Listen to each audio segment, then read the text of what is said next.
So some of you know Ravi. Ravi Iyengar is a course participant of basic course of ornithology conducted by BNHS in 2018-19. That's where I met him. He is born, bred, buttered, and jammed in Mumbai, but now he is based out of Manila, that is Philippines, for the past year, I guess, where he is the CEO of Cytel APAC, which is one of the world's largest BPO companies. This is not the first time for him living in Philippines. He had a stint earlier as well in 2006 to 2009, while he was working for IBM Business Process System Services. So the BCO course by BNHS has turned Ravi into a keen birder, as he is especially fond of bird photography with his absolutely trusty Nikon P1000, which can take him to the moon and back. So he considers himself lucky in that his work takes him to many places around the world, like USA, Colombia, Europe, and India, and different parts of Philippines. And he makes us jealous with all those photographs, especially the Colombia ones. I was very jealous. Ravi is also a member of Wild Bird Club of the Philippines since August 2019, and has participated in several club trips in the past few months. His wish, an ardent wish, I would say, is for COVID to be gone as soon as possible so that he can go birding again. So that's Ravi for you. And Michael Lu, or Mike as we call him, is a businessman who is our second presenter today. He's a businessman who owns a company importing industrial tools for distribution in the manufacturing industries in the Philippines.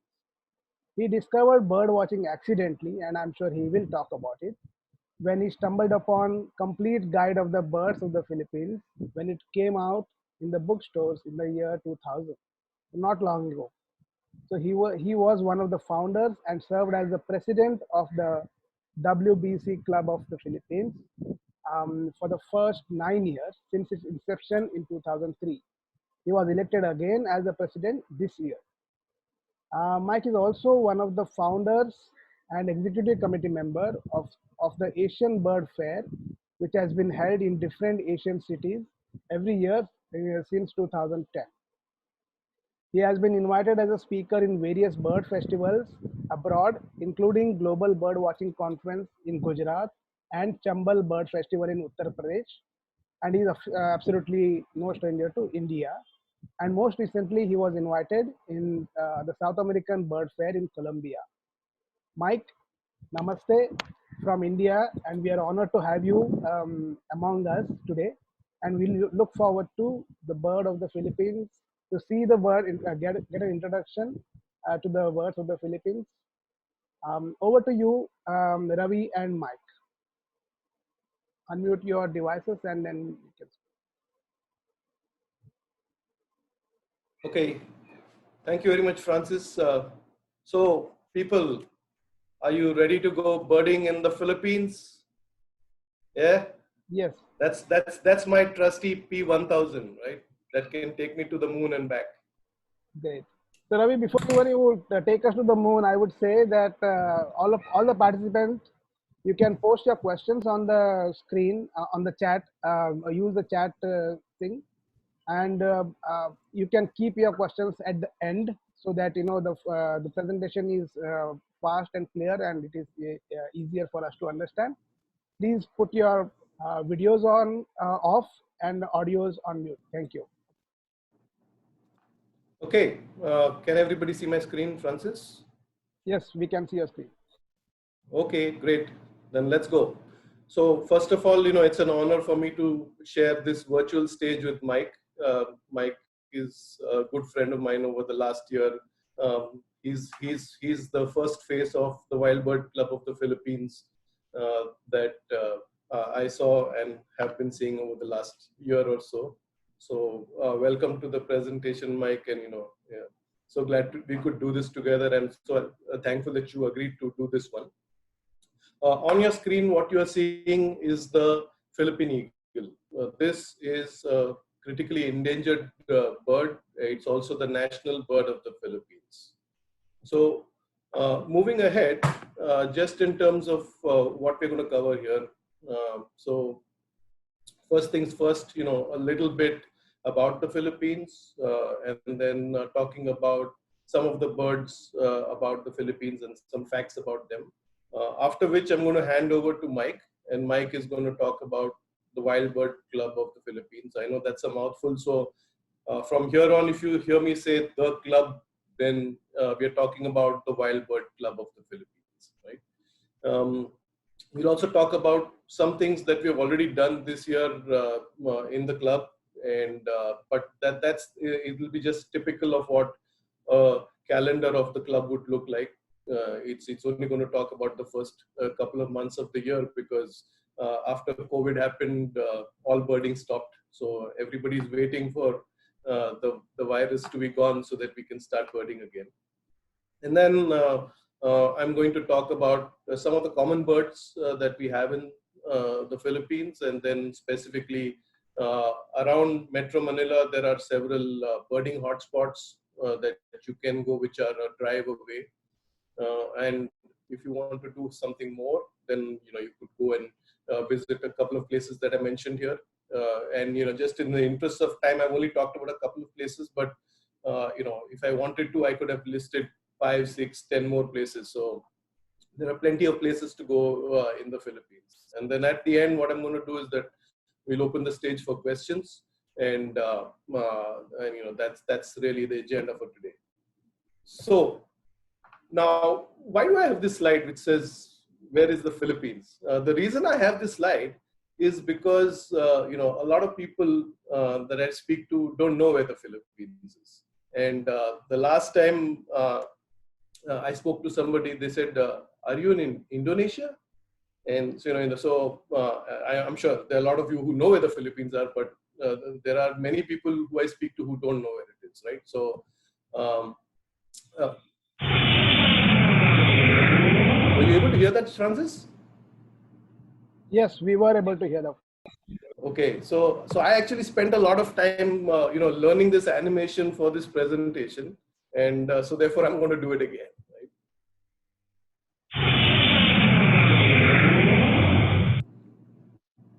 So, life is never a straight line, and unfortunately, there are no direct flights to the Philippines.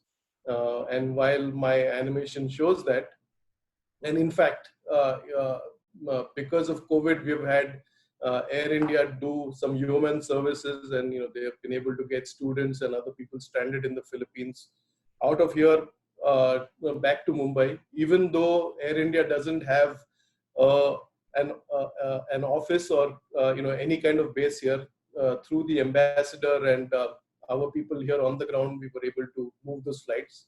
But that's really the only direct flight between the India and the Philippines that has happened. Otherwise, you may have to travel to Thailand or Malaysia, or Singapore, or if Hong Kong, or if you want to go further to South Korea, or if you even want to go backward, you can go to Dubai and come here, but not directly.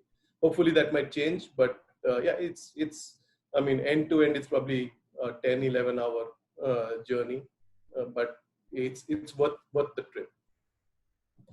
So about the Philippines, right? So the Philippines is officially called the Republic of the Philippines, and it's island country. So when you talk about island hopping, sometimes it's not even about tourism and holidays. There are people that actually may travel island to island for work. So um, so essentially, we've got really more than 7,600 islands that are there, and they are in basically three major regions. So the northern region is called Luzon, and the capital city Manila is in the Luzon region, and Puerto Princesa, which I will speak about a little bit later, one of the budding hotspots, is technically part of Luzon, even though it appears in the center. But the central region is the Visayas, and then in the south is Mindanao. So these are basically the three major regions in the Philippines, and it's possible for you to drive across the Philippines, even though there are islands, because there are plenty of car ferries that can take you from one mainland to another. And so So you could really drive across all of the Philippines. And then, while there are the major cities, a lot of it is greenery. So some great biodiversity to be had here. On the right, what you can see is the national flag of the Philippines. And down below is the chestnut munia. That's one of my photos. And the chestnut munia is on this slide because it used to be the national bird of the Philippines until 1995, after which the Philippine eagle was the bird that was then named as the national bird. So, about bird watching in the Philippines, right? So you can see the stats here. In fact, I've got some updated stats. The club's going to release some updated stats in a while. We have the number of species that you can see in the Philippines are more like about 710. And the endemics are species that can be seen only in the Philippines. So there are more than 240 of those. Appears that the number of residents have gone up and the migrants have gone down. So it could be that some of the migrants liked it here and decided to stay. So the new stats say that there are more than 210 residents now, and the migrants are slightly lower. Like in India, the Philippines, because of its warm climate, is also a key migration spot for countries like Taiwan and Japan. And then I've already spoken to you about the Philippine eagle. It is the world's largest living eagle. So, 3.7 feet, that's quite massive. Unfortunately, very few numbers, some in captivity, and if you're lucky, you can see some. Right, you can see the Philippine falconet, and it is the smallest raptor in the Philippines at 6.5 inches. I mean, it's like slightly larger than this pen. That's it. And then, there are species. So, for example, hornbills. If you look at those stats, so 10 out of the 57 species of the hornbills are found only in the Philippines. So therefore, if you love hornbills, then Philippines is hornbill country. Unfortunately, 7 out of 10 are in danger of extinction. So if you want to come, you better come quickly. And then the two most endangered hornbill species again in the Philippines, they are no threat to humans, but humans are a huge threat to them because of, just mindless tree cutting, hunting, poaching, right? And you can see two pictures there. One is the Luzon hornbill, which you can find at a short drive from Manila. And then the Ritid hornbill on the right is probably the only picture that I have here, which is from Mindanao. Mindanao, like I mentioned earlier, is the southernmost part of the Philippines. And so you see this beautiful bird down there. And then you can also see several species of flowerpeckers. You can see that out of the 15 flowerpecker species, endemics. And here are some pictures of those flowerpeckers. So these pictures come from birdwatch.ph, which is the official website of the club. So if you want to, just one site to go and look at several of the species that you can find in the Philippines, then this is the one. The site is on its way to get a refresh. So many of these pictures may get refreshed with more and different ones. And so therefore, if you do access the site and find that you're not able to access it, it may be that it may have been taken down for a refresh. So do try later, and you will be able to see a lot of these birds. And then there are also 17 sunbird species. And I've only listed a few species here, but if you go to birdwatch.ph, you will see the list. All of those 700 species, you'll find them listed there. So, but if you look at sunbirds, and we've got plenty of sunbirds in India as well. The ones here in the Philippines have got some fancy names. I was expecting a too good sunbird or a fantastic sunbird, but they've got names like magnificent and handsome and lovely. So That's about the facts of the birds of the Philippines. Let me tell you a short story before I hand over to Mike. Okay, uh, I've lived in the Philippines a previous time between 2006 and 2009, but I wasn't really a bird watcher in those days. And when I was coming here about a year ago, a very good friend of mine who shall go unnamed. Uh, he's a pretty well-known wildlife conservationist. He told me, he says, Ravi, you're not going to enjoy bird watching in the Philippines because in the Philippines you're going to find very few birds. They've all been hunted and they've been eaten. And I was sad. I said, I've got this newfound hobby called bird watching, and I'm going to a country where I'm not going to find any birds. And sure enough, when I landed in Manila, uh, urban environment, I was going through airports and hotels and offices. Not much time for bird watching, but I couldn't see too many birds on the roads or any of the environments. In India, you will see crows and sparrows and pigeons and many common birds. But here I was seeing, I mean, I could see a few sparrows, but that was it. And I thought, okay, my friend's right, and I'm not going to be able to find any birds here. And then I took my first out of town trip, which was to Puerto Princesa.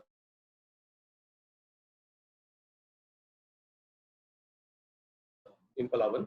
We were doing some sightseeing over the weekend, and we went to we went island hopping actually. So this picture is actually, this is it's a reef which is in the middle of the ocean, but there is a wooden kind of a pier that is there, and so you can jump off and go snorkeling there. But I wasn't really interested in swimming and fishes. I wanted to see the birds, and that's when I came across this particular bird, and I looked at it and I said, "Wow, this is a western reef heron." So at least this bird's there. So it's not that there aren't any birds. When I went back and I checked, I found that it wasn't a western reef heron. It was a Pacific reef heron, a different bird, and it was a lifer for me. For people who are non-birders on this group, a lifer is basically a bird or a bird that you're seeing for the very first time. Right? That's what birders call as a lifer.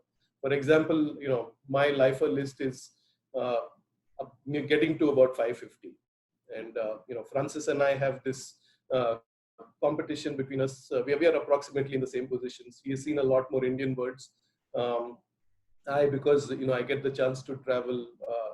I always carry my camera with me, and so therefore I'm able to see those birds across different countries. But yes, so this one was uh, uh, my first real sighting in the Philippines, and then I discovered the club, and I signed up to become a member. And um, one afternoon in August of last year, Mike kindly agreed to come from Manila City, which is, and he probably had an engagement that afternoon.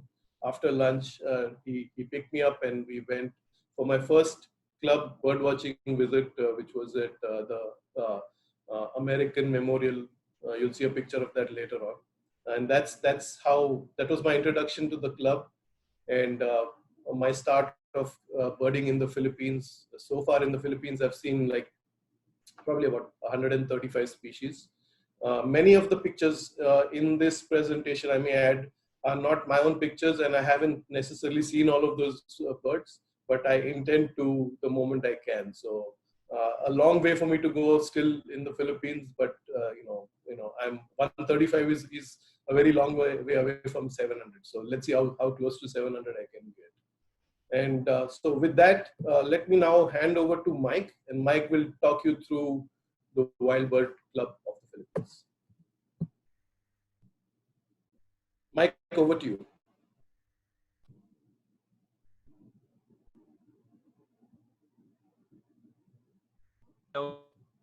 Good afternoon.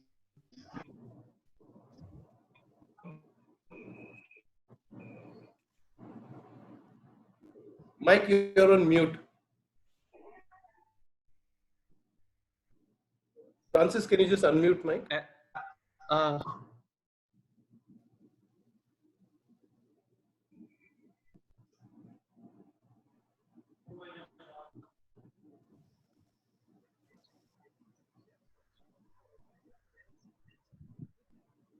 Francis, can you Yeah, unmute Mike? I'm trying to. It's not getting unmuted. Mike, can you try yourself?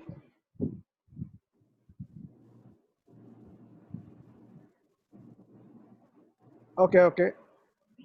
I think Mike is unmuted now.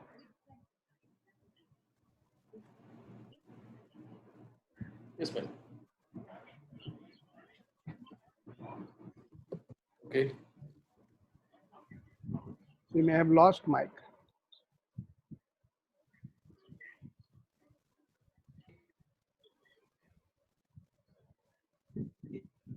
I know he had a bad connection earlier, so Okay, what I'm going to do is I'm putting.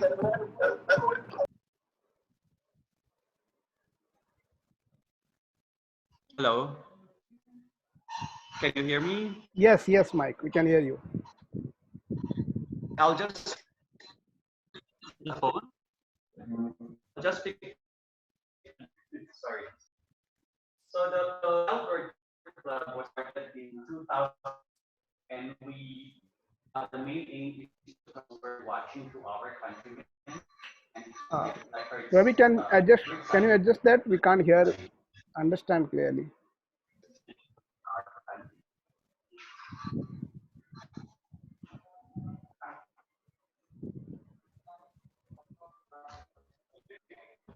Hello. Yeah, this is better, Mike. Okay. So we started the club in 2003 to promote bird war countrymen and to keep bird sightings records. Uh,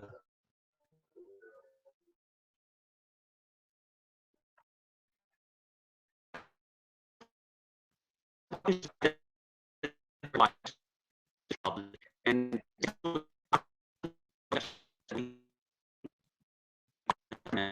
to conduct the Asian water bird census in wetland sites throughout the Philippines. Uh, a year later, we also started the Philippine Bird Festival to reach out to wider audiences through have maintained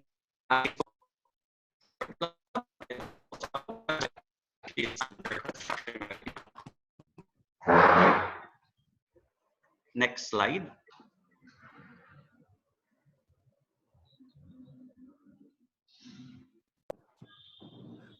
Mike, I'm just going to show the calendar of events. Okay, just hold on. Okay, Okay. so yeah, so if you see, this is basically the calendar of events for this year for 2020. The club usually has a full calendar that goes through all of the whole year, and you can see that in Jan and Feb there were several trips that were made by the club. There were a few in March as well, but in early March. But after that, everything came to a halt, and so therefore there is no calendar for the rest of the year. Even the Asian Bird Fair that you can see, and Mike will talk about the bird fairs, which is to be held in Cambodia this year, has been cancelled. So we'll have to wait and see what the calendar year looks like. But if you go to birdwatch.ph, you will see uh, past years what the calendars have been. So typically uh,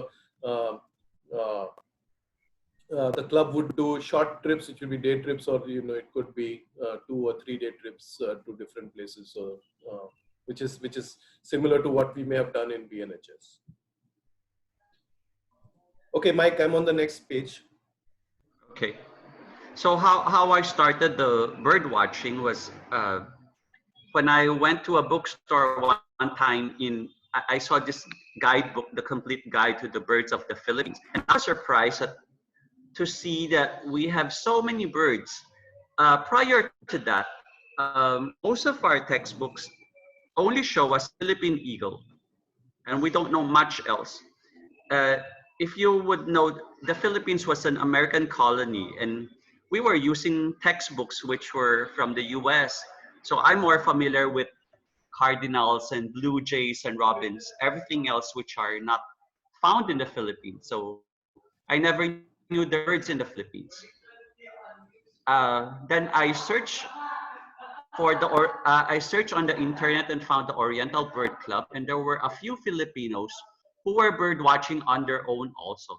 So we got together and explored different sites in Metro Manila, and we started the club in 2003.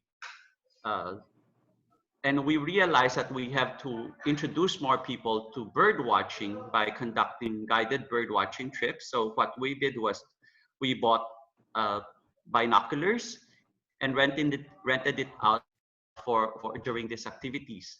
Uh, for club members, we go further afield, so explore the different forests, and it was exciting for us because we were building up the database for bird sightings, which no one else was doing it at the time.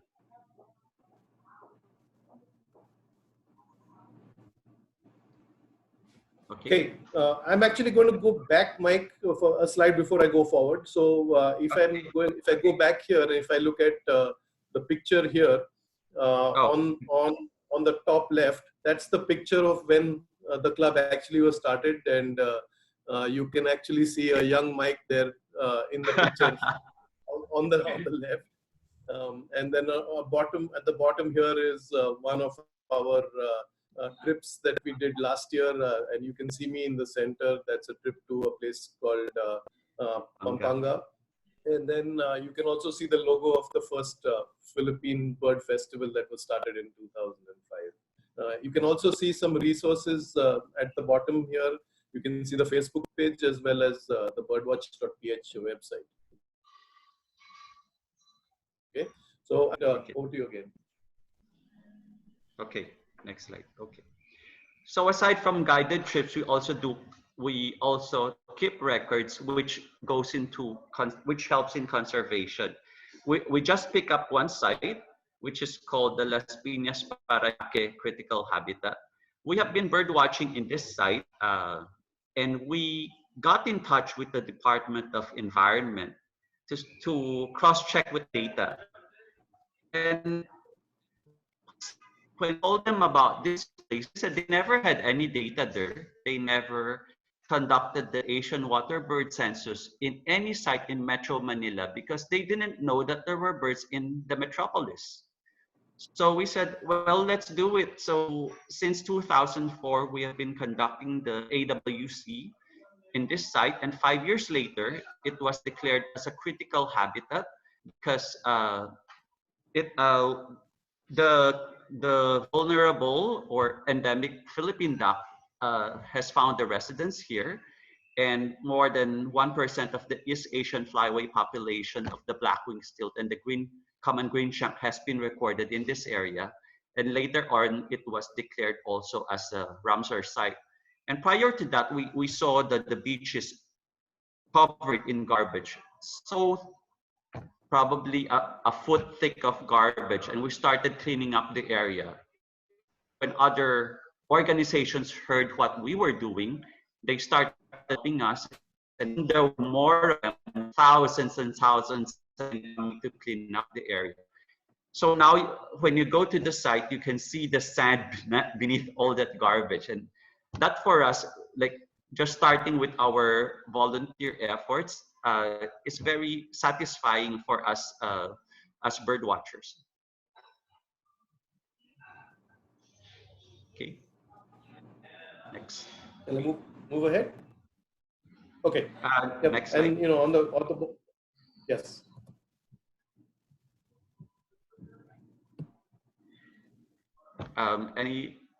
Would you want to add anything, or we can go to the next slide? Yeah. I have moved, Mike. Okay. In 2004 also, we received an award from the World Bank, country office in the Philippines.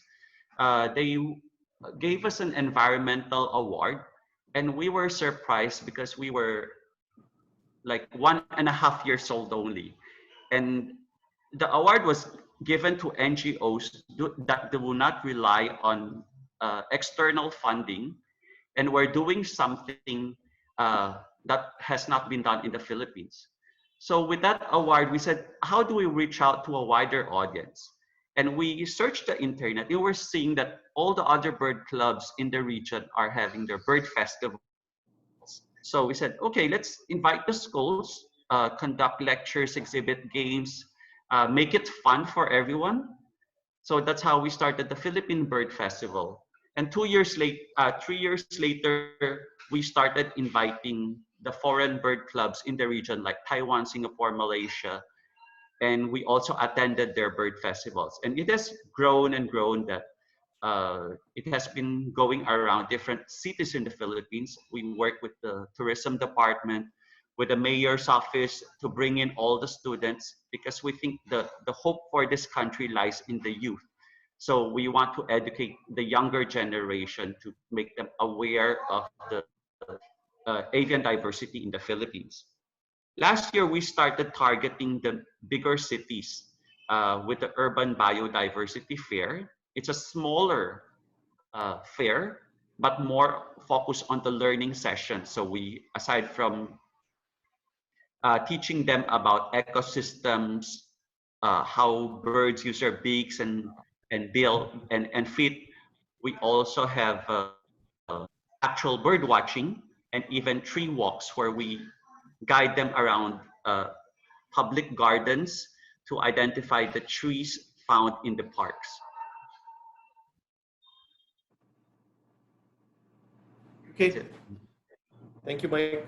Thank you. And yep, and earlier in the presentation, some of you probably saw Kruti wearing this cap. If you can see my, so this you can see that there's a hornbill here on my cap. So these decals are made by a good friend of ours, John, who's also one of the early members of the club. And so the club has got several merchandise. They've got publications and other things that they also do. You can see some of those on the in the photographs as well, in terms on the tabletops you can see.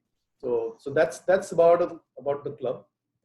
Okay, so now let's just talk about some of the common birds of the Philippines. So most of you all obviously are birders. So can you probably just use your chat window and type in some birds that you would expect to see in the Philippines? Not the exact name of the bird, but at least basically the broad species. So let's see whether you can name some birds that would be common in the Philippines. So I will try and read out. Okay. Okay, miners, noddies, crow, sparrow, kingfisher, parakeet, thrush, gulls, sandpipit. Okay, so sorry, I'm going to I'm mostly looking at urban birds, so some of these may not be applicable. But yeah, but thanks for your responses. These are good. So let me show you what some of the common birds are, and to no one's surprise, bird number one is the Eurasian tree sparrow. Now that's a different sparrow than what you see in India. In India, we see the common house sparrow. The Eurasian tree sparrow is a different species, but that's the most common bird in the Philippines. That is called Maya. But Maya is a broad term that applies to a variety of passerines. So, but the Eurasian tree sparrow is obviously the most common one. And then of course bulbul. I was surprised nobody said bulbul, but the yellow-vented bulbul is the second most frequently seen bird in the Philippines, and sometimes too frequently seen when because they make a variety of sounds. And when you're bird watching and you're really looking for a different bird, and you hear a sound and you think that you found something new and it's a bulbul, and then you say, oh, okay. And then a fantail, the pied fantail is one you can see pretty common across urban areas. And as I go from 8 to 10, these are not necessarily the most common in any order, but these are the ones that you will see, and they are most widespread across the Philippines. The chestnut munia we have spoken about before. And then, we spoke about sunbirds. The olive-back sunbird is seen across most of the islands. And then the most common dove you can see here is the zebra dove.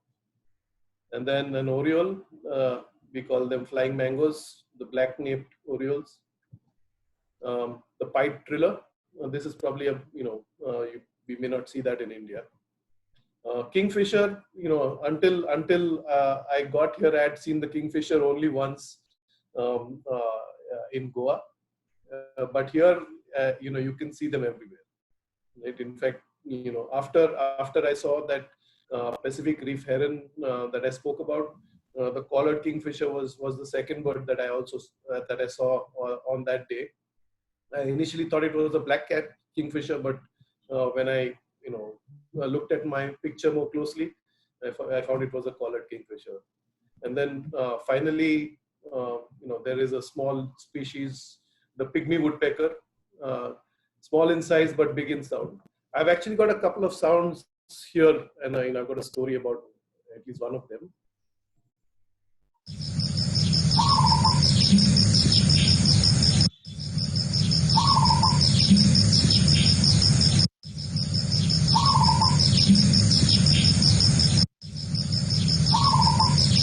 So I hope you could hear that. So that was the sound of the zebra dove, and I first saw that zebra dove on and so this was bird number 3 or 4 or 5 on that day in Puerto Princesa in the Philippines, and I'd never seen the bird, but I heard the sound, right, and I thought it was an owl, so I got very excited. I said, "Owl, let's go!" I've been running looking for the bird, and it was a lifer for me, but it was a zebra dove and not an owl. I've actually not seen an owl yet in the Philippines. And then I've got one more sound here for you, which is the pygmy woodpecker. Like I said, small in size, maybe difficult to spot, but you can definitely hear it.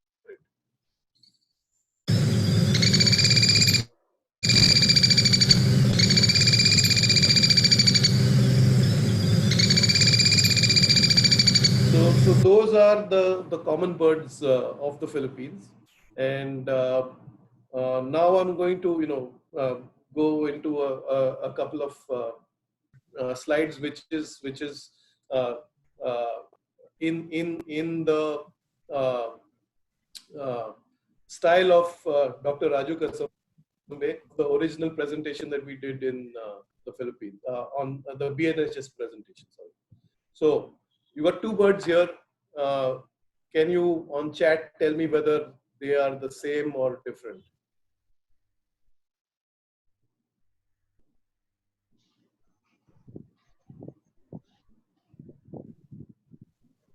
Same. Okay. So Brown-breasted kingfisher looks different. Some people are saying. okay. Different. All right. So here's where we are at. So here's where we are at. Right on the left is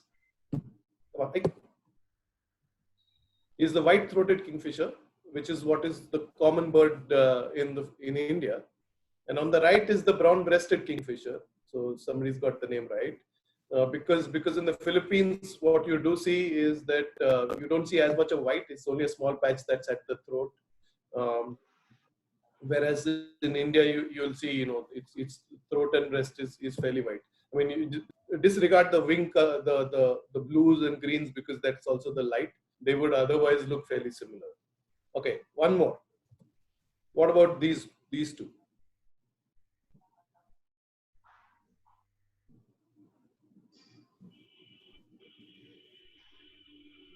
By the way, Adesh sir said that for the earlier bird, it is the same bird with different. Yes, I agree. It's a subspecies. It's a spin-off from the original. Okay, so this one, I see a couple of them that say different. Okay, so now this one, come on. So this is the long-tailed shrike. So on the right is what you would see in India, which with the Robin Hood, the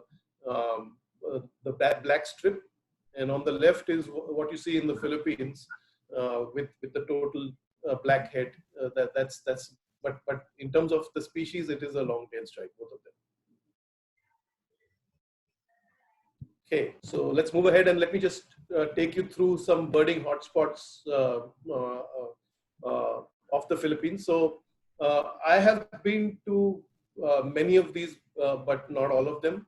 So the first one, for example, La Mesa, I have been, and although many of the birds that are in here, um, I'm yet to see. So therefore, they are part of my wish list. So, but you have regular trekkers going to La Mesa for the ashy ground thrust and the hooded pitter. Um, those are definitely some of the key attractions there. The University of Philippines, the Diliman campus, very close to where I live, actually, fairly close. And but I haven't been there, but that's supposed to be a birder's paradise. And I mean, I've only listed the Scops owl, but there are multiple birds that you can see there. And then we've already spoken about LPPCHA. Um, um, Mike spoke about it, and thanks to the efforts of the club, it's now a ecotourism area and also a critical habitat. Uh, you can actually see a lot of the Philippine duck here, but you can also see egrets, night herons, and several migratory birds coming here in the winter months. And then the Kandaba wetlands, that's typically where the club would go, would be one of the areas that the club would go for the Asian waterbird census. You can see several waders there, but Philippine duck and the Philippine swamp pen are a couple of those that you can see there. Mount Makiling, I have not been, but I'm told it's a fabulous place, and definitely I want to go to see the falconet. And then the Bleeding Heart, difficult to find, but beautiful to look at. I have not seen the red-crested Malkoa, but I have seen another Malkoa here in Baguio in the north. And then Infanta. Infanta is a long and winding highway. So essentially, you go by car, and you go drive slowly, waiting to hear, or you're listening out for sounds of birds. And there are some birding hotspots, and then you keep getting off your car and finding all of these birds. It's a haven for hornbills, fairly close. I mean, it's probably a couple of hours away from Metro Manila, but some marvelous birding to be done there. And here are some pictures of some of the spots that I've mentioned here. On the bottom right, you can see the American War Memorial. This is it's walking distance from where I live. It is a nice place for birding. I mean, it used to be better, but I think they're in all the way that they've manicured their lawns and gardens and everything. I think some of the birds have probably gone away. But this is where Mike and I went for my first birding trip with the club.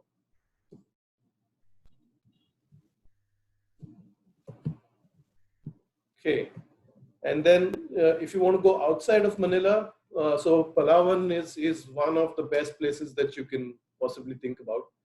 And if any of y'all decide to come to the Philippines, I've got offices that run out of Puerto Princesa, and we know a lot of the people within Palawan and Puerto Princesa. So you're welcome to come and visit. And Palawan is one of the places we should definitely go to.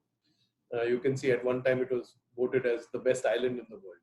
And this was by readers of Condé Nast.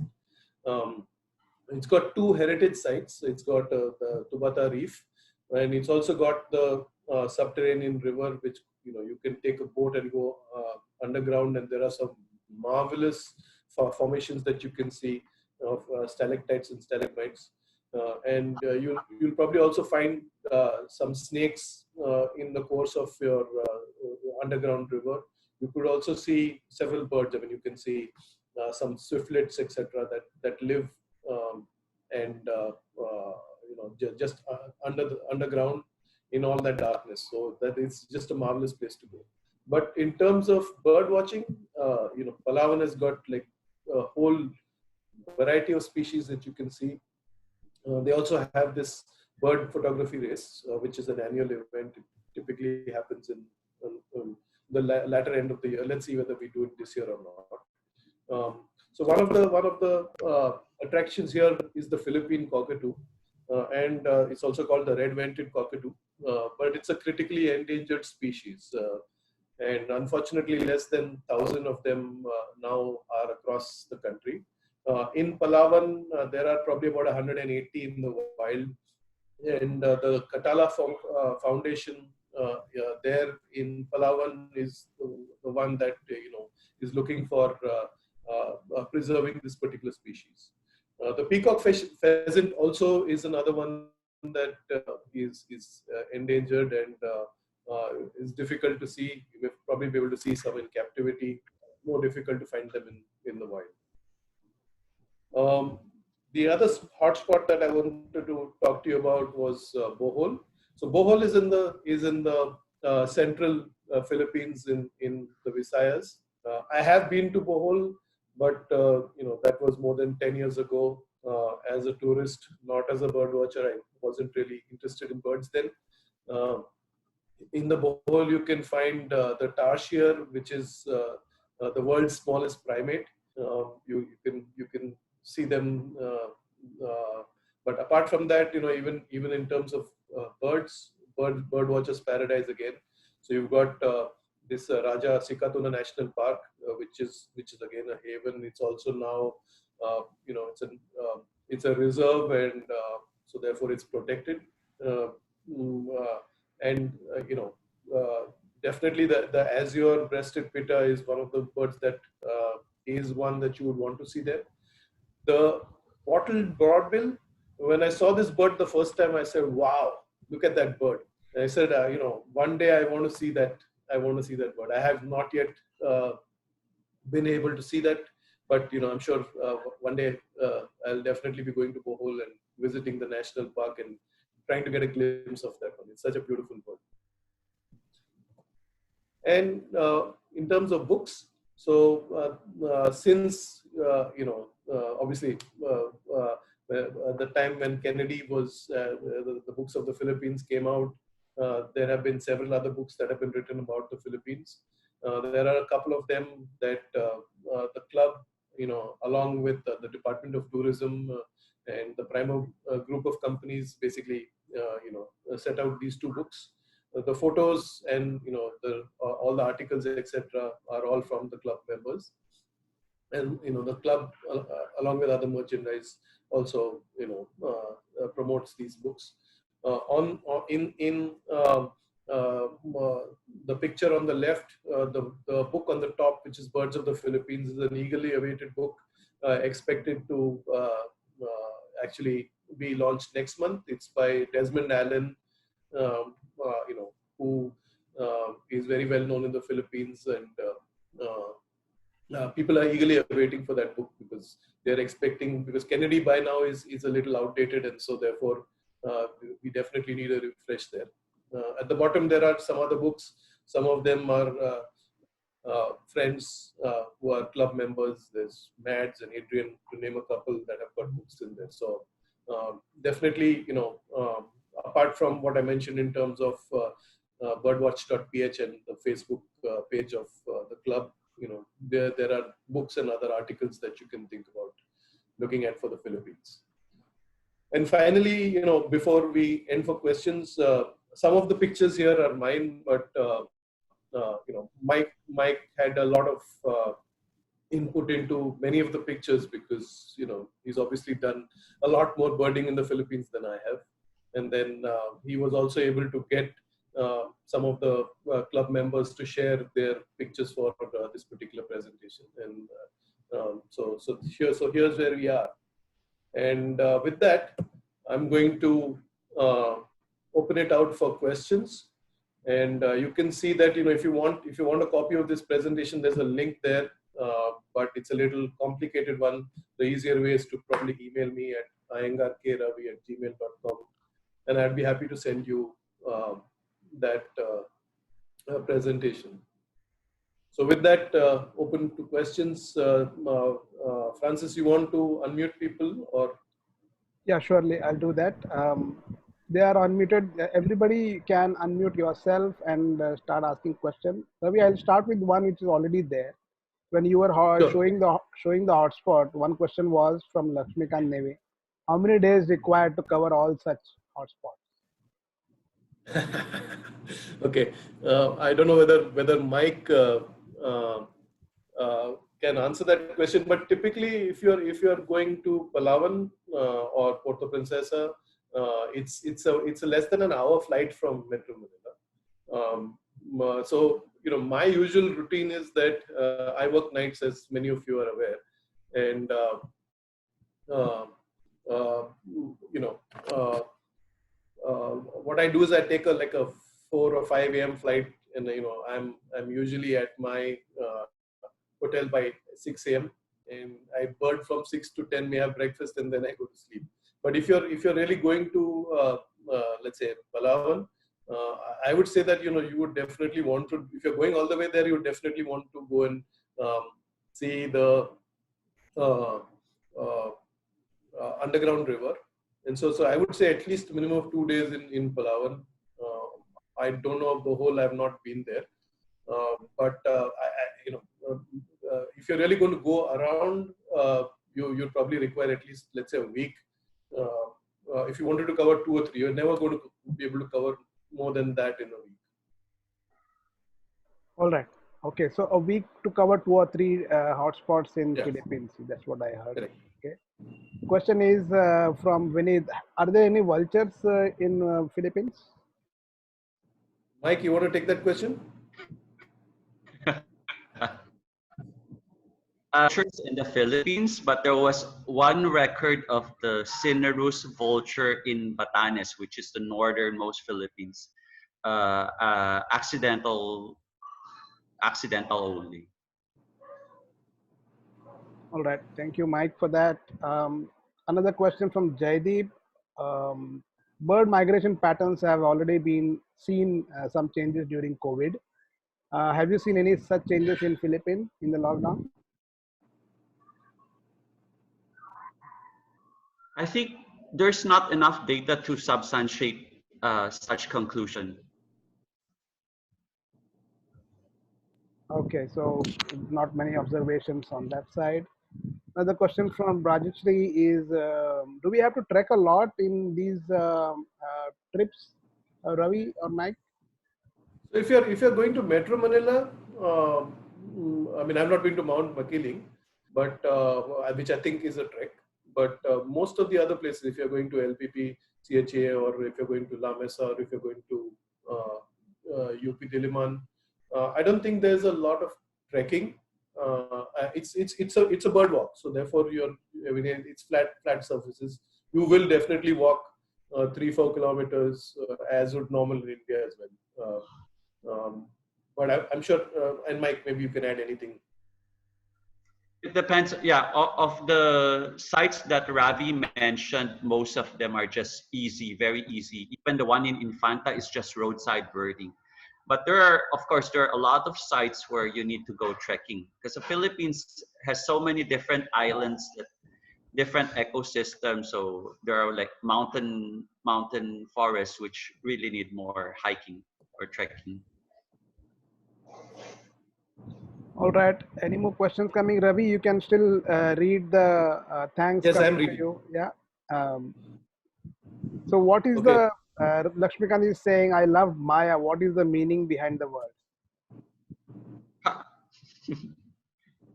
Maya is a generic term that refers to the sparrow but also to the different munias in the Philippines. All right. Okay. In India, in Hindi, Maya means love. Something Oh, like that. Yeah. okay. The mother has Maya on her kids. Like that's how it is. Any more questions coming in? Not so. I think Ravi, this session has been eye opener for us to at least get an introduction, and I have definitely noted down the website which you mentioned, birdwatch.ph. So to browse more about the birds and explore the various species, I will definitely go through that in my free time. And any more questions coming in? If not, to the participants, thank you very much for joining in today. We are delighted to have you, and I hope you have enjoyed it. Someone is asking one question: how many members do you have in the club? Rama Vishnu is asking that. About 200. Okay. And Preeti is correcting me, saying that Maya also means illusion in our language, Hindi language. So that is also one more thing. Adesh sir is asking, can we have email IDs of Ravi and Mike, please? Adesh sir, we will post them on the group. So you are part of that group. Before we close the group, we will also post the recording of this session on the group after uploading. Ravi has already shared it in the email, in the chat as well. I will post it in the group, and the recording also will be shared, and then we will close the group.